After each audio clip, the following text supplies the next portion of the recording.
Gọọmenti Anambra Steeti eguzobego otu ọrụ kọmitii mmadụ itoolu ga-elekọta ọgbakọ Aba Town Union dị na kansụl ime obodo Njikọ Ọka.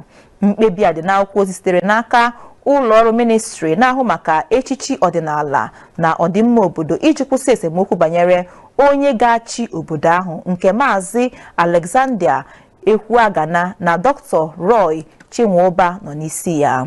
Maazị Anthony Ndubisi ka gọọmenti Anambra Steeti nyere nkwado ịbụ onye isi oche otu ọrụ kọmitii nlekọta ya bụ obodo, ebe Maazị Ikechukwu Udedibia bụ ọda akwụkwọ.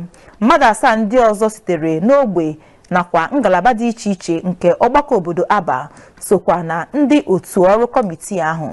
Ndị otu kọmitii ahụ ga-elekọta ọgbakọ Aba Town Union ruo ọnwa 3.